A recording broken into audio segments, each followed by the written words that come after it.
사도행전 18장 5절에서 9절입니다.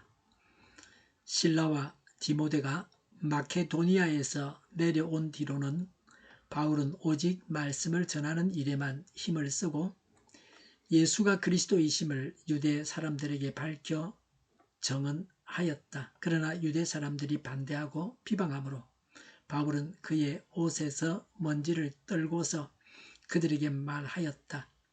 여러분이 멸망을 받으면 그것은 오로지 여러분의 책임이지 나의 잘못은 아닙니다.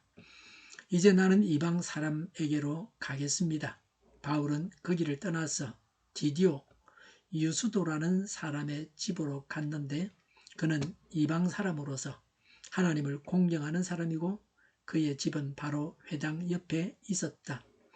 회당장인 그리스보는 그의 온 집안 식구와 함께 주님을 믿는 신자가 되었다. 그리고 고린도 사람 가운데서도 많은 사람이 바울의 말을 듣고서 믿고 세례를 받았다. 그런데 어느 날 밤에 환상 가운데 주님께서 바울에게 말씀하셨다. 무서워하지 말아라. 잠자코 있지 말고 끊임없이 말하여라. 아멘. 고린도에서 바울의 사역이 이어지고 있습니다. 5절에 실라와 디모데가 마케도니아에서 내려온 뒤로는 바울은 오직 말씀을 전하는 일에만 힘을 쓰고 라고 했습니다. 찰스 시몬스는 항상 자신의 일을 담대하게 하라.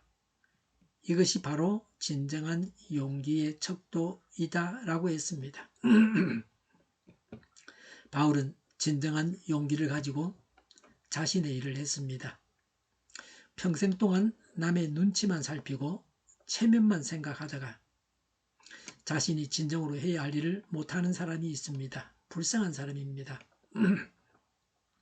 바울과 실라가 온 뒤로는 바울은 말씀을 전하는 일에만 힘을 썼습니다. 다른 잡다한 일들은 조력자 실라와 디모데에게 맡겼습니다. 아마 천막 깁는 일도 아마 멈추었던 것 같습니다. 말씀은 전하는 일이 가장 중요하기 때문에 바울이 이 일에만 전념했습니다.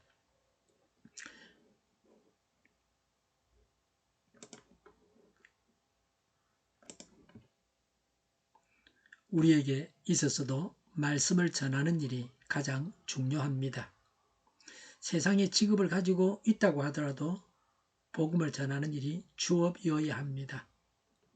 성도가 교회에 모였다가 세상으로 흩어지는 것은 복음을 전하기 위함입니다.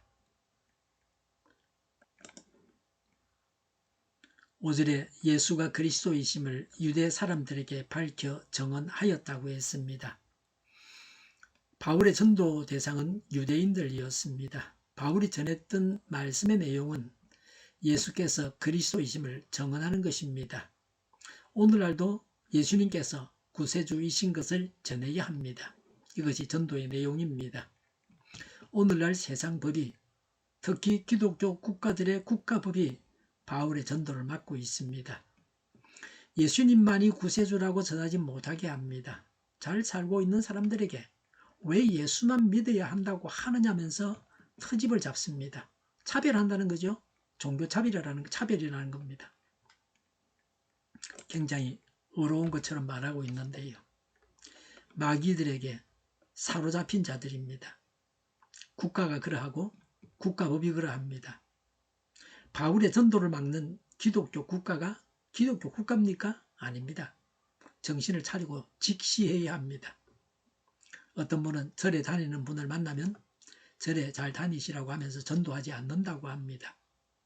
그렇게 해서 되겠습니까?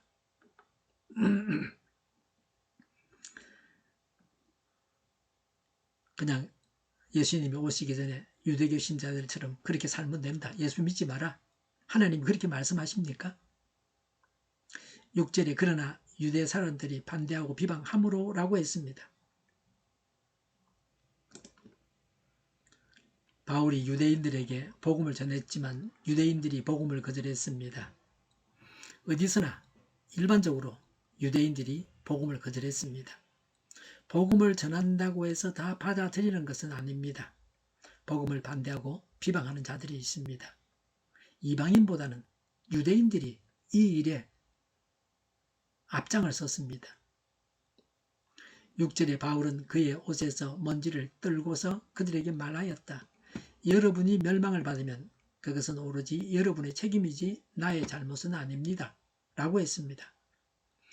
바울은 옷에 먼지를 떨어서 다시는 그들에게 복음을 전하지 않겠다고 결심을 보여주었습니다. 경상도 말로는 옷에 먼지를 털어냈습니다. 복음을 전하는 것은 전도자의 몫입니다. 먼저 믿은 우리가 복음을 전해야 합니다. 그러나 복음을 거절해서 멸망하는 것은 전도자의 잘못이 아닙니다. 사람은 복음을 거절할 자유가 있습니다. 그러나 복음을 거절한 책임을 져야 합니다. 복음을 거절했기 때문에 멸망당해야 합니다. 전도자가 복음을 전하지 않아서 지옥 가게 되면 전도하지 않은 자에게 책임이 있습니다. 6절에 이제 나는 이방 사람에게로 가겠습니다. 라고 했습니다. 유대인들이 복음을 거절한 결과로 바울은 이방인에게로 갔습니다. 복음을 거절하는 사람을 붙잡고 씨름할 필요가 없습니다. 다른 전도 대상자를 찾아가야 합니다.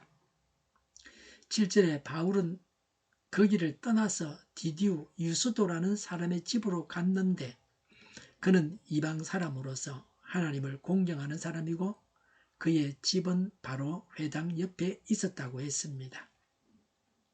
바울이 회당을 떠나서 이방인 디디우 유스도의 집에 갔습니다.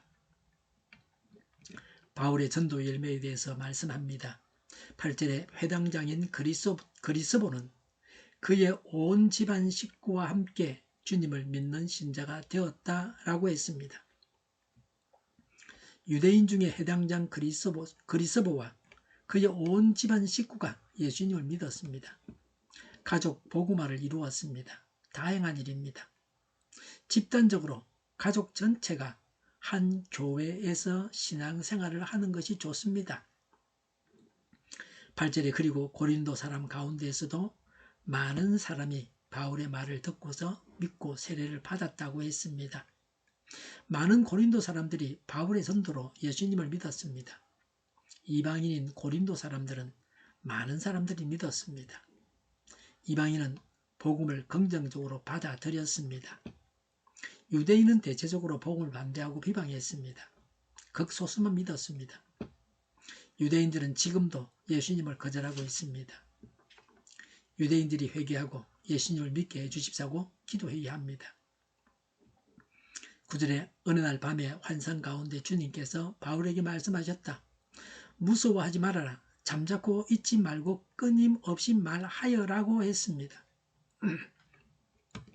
맥도날드는 완전하고 확실한 믿음은 모든 두려움이나 공포를 능히 이긴다고 했습니다. 성숙한 믿음은 두려움을 이깁니다. 장 바프티스트 라신느는 격루한 파도를 두려워하지 않는 자는 악인의 은밀한 계획을 멈추게 할 수 있다.